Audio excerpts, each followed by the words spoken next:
This is the new Porsche's Taycan Cross Turismo. The wagon treatment really suits the liquid shape of the Taycan, and it does wonders for rear passenger egress, rear headroom, cargo space and access, and rearward visibility. Its slightly jacked up stance and extra fender and body cladding give it a slight crossover vibe, hence the name, and its air suspension features a high-riding gravel mode that worked far better. To be a proper GTS, supreme handling and no-nonsense looks were the prime directive.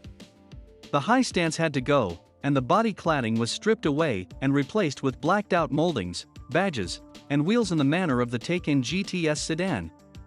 In the process, the Cross Turismo morphed into the Sport Turismo. But the GTS doesn't just sit 0.7-inch lower and look more badass than a Cross Turismo when parked. Its thoroughly recalibrated air suspension settles another 0.4-inch lower when you set the standard Sport Chrono Selector dial to Sport mode, and it can slouch another half-inch below that in the speed-dependent aero mode.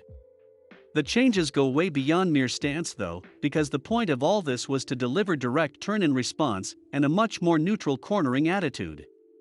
To that end, its standard Porsche Active Suspension Management Adaptive Dampers and the Power Steering Plus and Torque Vectoring Plus systems have been completely remapped, as well as its optional rear steer and active anti-roll bar systems.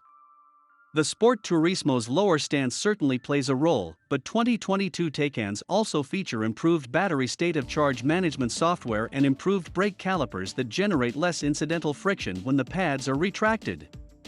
The most interesting change might be what they've done to range mode, which now prioritizes the rear motor instead of the front one when cruising in range in normal modes. Permanent rear drive is more in keeping with Porsche's DNA, of course, but keeping the rear motor engaged avoids the comparatively slow and potentially clunky process of declutching the two-speed rear transmission.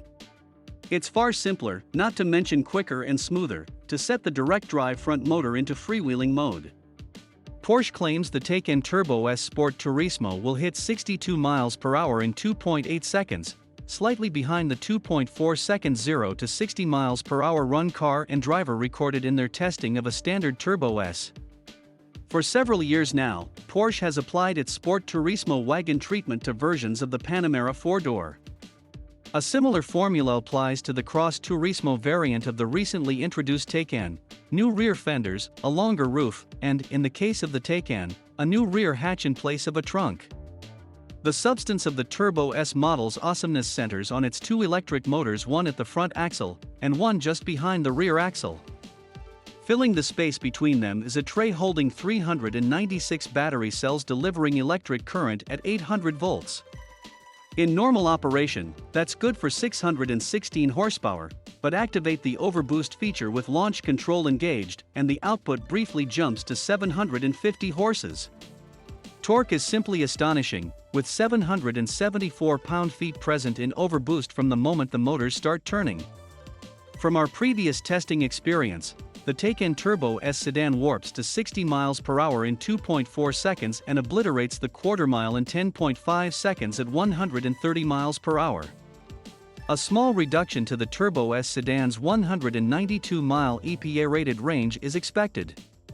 It's comfortable to sit in when you're not in attack mode, too, thanks to outstanding 18-way adaptive sport seats and a generously telescopic steering column that makes it easy to settle into a comfy driving position. You'd better like microfiber faux suede though, because the interior has the same heavy application of black race text that adorns the inside of the GTS sedan. It covers not only the steering wheel, which is handy for grip, but also the headliner, roof pillars, sun visors, and many other prominent cockpit features.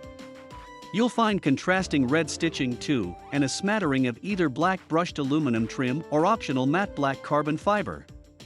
Peer overhead and you may see a panoramic sunroof that's been upgraded with a new variable light control system, an embedded array of 9 car-spanning LCD segments.